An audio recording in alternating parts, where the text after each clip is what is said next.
My name is Rick Herrin. People at McKay called me Coach or sometimes Batman.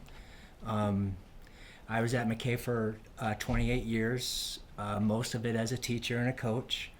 I taught over 30 years in high schools and coached for ever since I got out of college in 83. So I've coached a long time.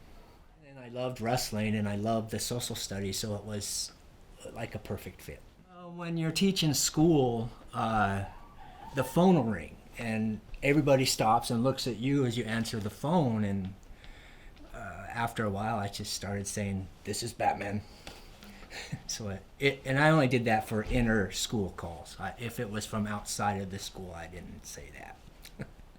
I always, as a social studies teacher, I know it's not everyone's favorite subject, but it was always mine, and I was shocked to find out it wasn't everybody's.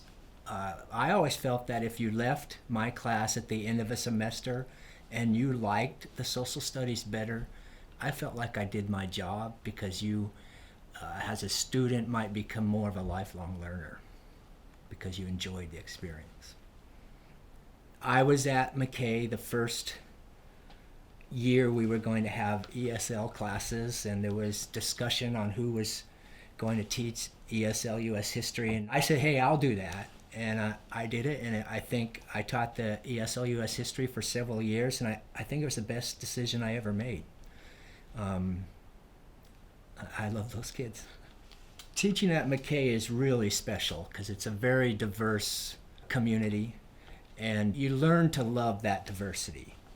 I worked hard at being a good teacher. I don't think I could go home at night if I didn't give a good effort every day in the classroom. And I didn't do that because people were watching me. I did that because of the kids, and I aspired to be a good teacher from about the time I was 18. So I worked on always perfecting my craft. Well, I was an assistant coach for several years at Forest Grove High School, Central High School, North Salem High School.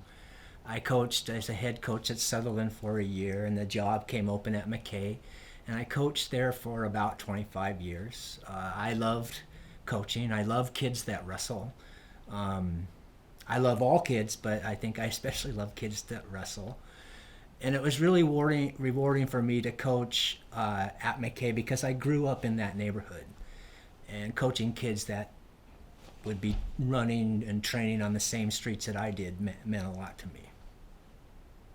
We moved a lot when I was growing up. You know, I went to like 10 different schools before I was in the 10th grade, and it was always nice to go to a school and know that there was a wrestling team there that I was going to be able to join. And small people were just as important as big people in a wrestling program. So that was always, I had a place to go. I belonged everywhere we moved.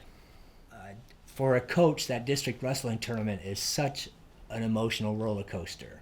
One second you have a kid that you didn't think had any chance of going to state qualify, but 2 minutes later on the next mat you have a senior who you thought was going to go not qualify, and that is from here to there really fast.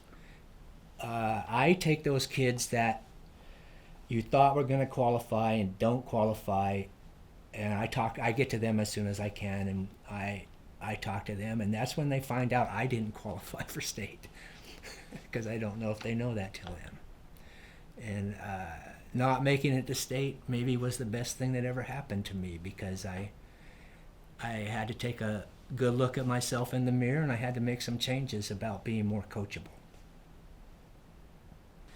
The award is called a beacon, but I think I'm much more of a reflection of the people that have helped me throughout my life. My mother, my family, my wife, the coaches that mentored me as an athlete and as a young coach. But I think I'm more of a reflection of them than like a beacon. But if you want to call me a beacon, that's okay. But I think all beacons are sort of reflections of who made them.